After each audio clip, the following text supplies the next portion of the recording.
आज हम बात करने वाले हैं उन महापुरुष की जिनके बिना शायद भारत का इतिहास कुछ और होता। स्वामी दयानंद सरस्वती।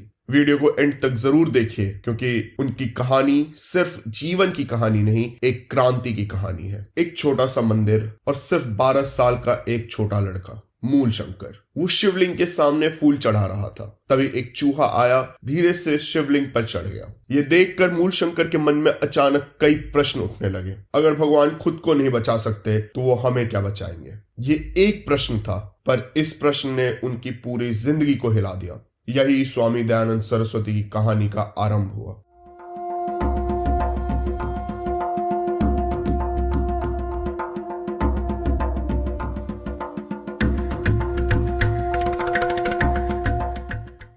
पंद्रह साल की उम्र में मूलशंकर घर छोड़कर निकल गए। ना पैसे, ना सहारा, सिर्फ एक तलाश सत्य की। और उसी सत्य की तलाश में उन्हें गुरु मिले, गुरु विरजानंद। गुरु विरजानंद ने दयानंद को आदेश दिया कि दयानंद, वेदों का ज्ञान दुनिया तक पहुंचाओ। समाज को सच की जरूरत है, तुम्हारे विचार की जरूरत है। और अपने गुरु को वचन देकर स्वामी दयानंद सरस्वती समाज सुधारने के लिए चल पड़े। दयानंद सरस्वती ने जब बोलना शुरू किया तो समाज का अंधकार हिलने लगा। उन्होंने मूर्ति पूजा का विरोध किया, जाति प्रथा को चुनौती दी, स्त्री शिक्षा का समर्थन किया। उनका एक ही संदेश, बैक टू द वेदास। अगर सच चाहिए तो वेद पढ़ो। जो समाज इंसान को बांटता है वो कभी धर्म नहीं हो सकता। उनके शब्दों ने लोगों को जगा दिया, लेकिन कुछ लोगों को ये सब कबूल नहीं था। उन पे हमले हुए, उनको रोका गया, पर दयानंद थमे नहीं। अप्रैल 10, 1875, स्थान मुंबई। दयानंद सरस्वती ने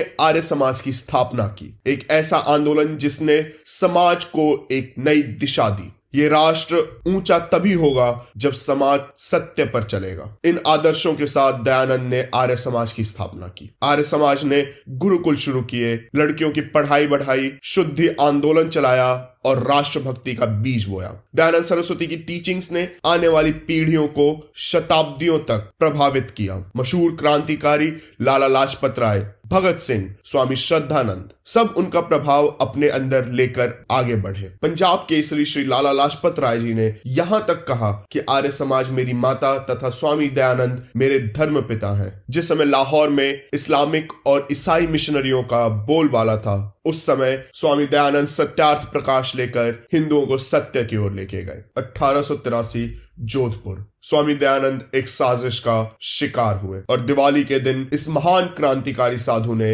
अपनी आखिरी सांस ली। स्वामी दयानंद का व्यक्तित्व इतना बड़ा था कि वो मरते समय भी अपने हत्यारों को माफ कर दिए। आज उनके स्कूल, गुरुकुल और सामाजिक संगठन उनके सपने को आगे बढ़ा रहे हैं। डीएवी स्कूल, डीएवी कॉलेज और हंसराज कॉलेज, ये सभी शिक्षा संस्थान दयानंद की ही सोच के उपज है। उनका जीवन एक संदेश था, सोचो, प्रश्न पूछो, सच का समर्थन करो। ये थी दयानंद सरस्वती की कहानी, एक क्रांति, एक प्रेरणा, एक इतिहास। अगर ये कहानी आपको अच्छी लगी हो तो लाइक करें, शेयर करें और सब्सक्राइब करना ना भूलें। मिलते हैं आपसे अगली वीडियो में।